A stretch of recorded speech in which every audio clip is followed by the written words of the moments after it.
Idò bé, ara som aquí per mostrar-vos una mica com feim aquesta feina, que tal vegada és una de les feines més importants que se fa a la vinya. Estan parlant de... n'hi ha que li diuen desbrostar, n'hi ha que li diuen esborronar, n'hi ha que li diuen llevar ulls, amb una paraula. Hi ha bastantes paraules per indicar el mateix. Què és el que pretenem? Ara pretenem que a la vinya li quedin les branques que ens han de produir aquests raïms, veus? Això seran els raïms futurs, concretament aquests raïms que hi ha una mescla de manto negro i de collet. Per tant, són raïms que en el final, cada una d'aquestes bolletes serà un gra de raïm. I cada una d'aquestes bolletes serà una flor. Hi haurà un moment que estirà en floració, encara no està. En el moment que estigui en floració, veurem si tenim possibilitat de tenir una bona cuida o si no la tenim. Com vosaltres veus, és molt delicat, aquí les branques són molt bones de rompre i el que hem de perseguir és que, veus?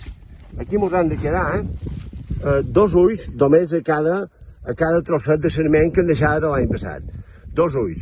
Aquestes varietats, concretament el collet i el manto negro, aquestes varietats, els ulls de més qualitat són el primer i el segon. Per això deixem el primer i el segon. Ho veus? El primer i el segon.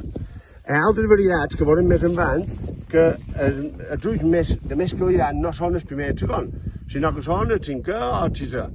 Després en parlarem. Veus? Ara això per és molt fàcil, no és vera? Això és el que mos queda. I sempre mos queden el mateix. 2, 2, 2. A vegades hi ha qualque accident i se n'arronca algun. Perquè tingueu una idea, mireu, això són les fulles que queden en terra. Vull dir que n'hi ha moltes més de les que han de menester. Per tant, aquesta feina és molt important perquè d'aquesta manera nosaltres assegurem una producció equilibrada que llavors podem corregir més endavant tallant alguns raïms, però sobretot ja tenim producció equilibrada i una certa qualitat. I a més, veus, mireu, ara aquest tros ja està fet, però aquest tros encara està per fer. El que fem és fiquem-nos de dins i mirem a veure quines són les branques que hem de deixar. Veiem que aquí hi ha el reste de l'assessment de l'any passat, en sort 2 ulls que hem de deixar. Per tant, hem de llevar els altres. Així tan senzill com això. Això ara és molt senzill. En la mà s'han llevat.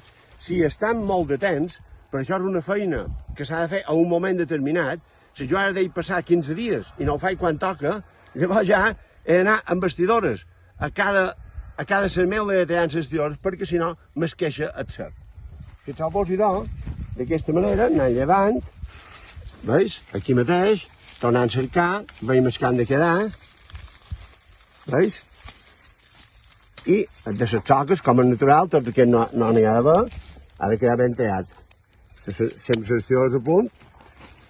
I aquí en tenim una altra, veus? Aquí tornem a seleccionar, llevam els que sobren. Primer de tot hem de mirar quins són els que queden, i llavors deixem els que sobren, veus? Aquí concretament hauria d'haver quedat aquest. Per tant, llevant l'altre, perquè els que estan més a prop de la soca se diuen de breguer i normalment aquests no produeixen raïms, i si produeixen raïms no són de molta qualitat.